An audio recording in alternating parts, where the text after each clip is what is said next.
is William Cooper. Between the years 1970 and 1973, I served on the intelligence briefing team of the Commander-in-Chief of the United States Pacific Fleet, who at that time was Admiral Bernard Cleary. I was attached to the Office of Naval Intelligence. I had a top secret, Q, sensitive compartmentalized information, security clearance, and actually had access and the need to know almost everything that the Admiral himself, the members of his staff, and many high-level government officials.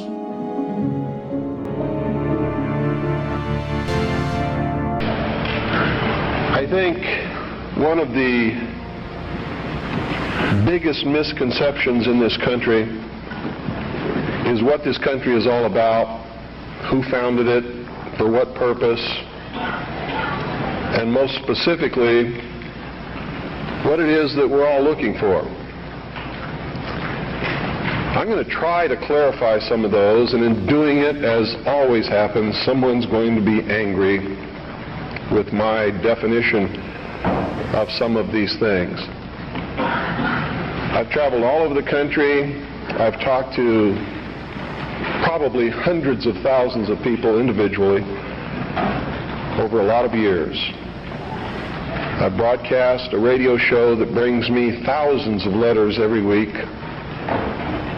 I administer the world's largest and most successful civilian intelligence gathering operation in the world, which makes me privy to an awful lot of information that none of you will ever see, and there's so much of it I can never present it in a form that you would be able to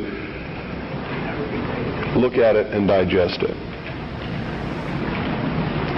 So that puts a pretty big burden on me and the people who work with me in the intelligence service and in the CAGI News Service in order to digest this information, analyze it, and be able to present to you what we believe, and this is a subjective judgment, what you can digest and what you need to know at that particular time. And in doing this, digesting all this information, reading all of these letters from people of every kind of background that you can imagine, every race, every religion, every kind of agenda. And believe me, there's an awful lot of agendas going on in this country that are dangerous to Americans. Being promoted by people who claim to be Americans, who claim to be patriots, and who claim to be doing the best for this country, including those who want to destroy it and bring about a one-world totalitarian socialist government. They sincerely believe in their heart they're doing the right thing for humankind. You see, nobody gets up in the morning and sets out to do evil. Nobody consciously does that. I've never met any person in my entire life who said, I'm evil, I'm going to do evil things, I like to do evil things, I want to do evil things. They don't exist, in my knowledge. They may exist somewhere, people like Jeffrey Dahmer. And I believe that even Jeffrey Dahmer probably rationalized what he was doing in his own mind to make it right. Isn't that the way we all do things?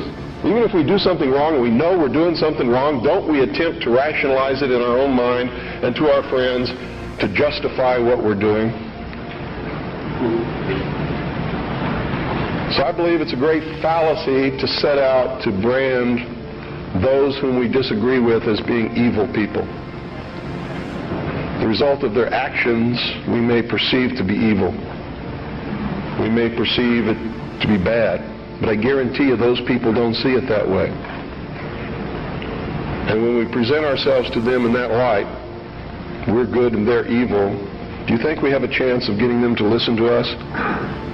Not on your life. It's not going to happen. So I think we have to change the way we talk. We have to talk to them in a different manner. Now don't take what I'm going to tell you standing up here today and compare it to what I say on the radio and expect the two to concur.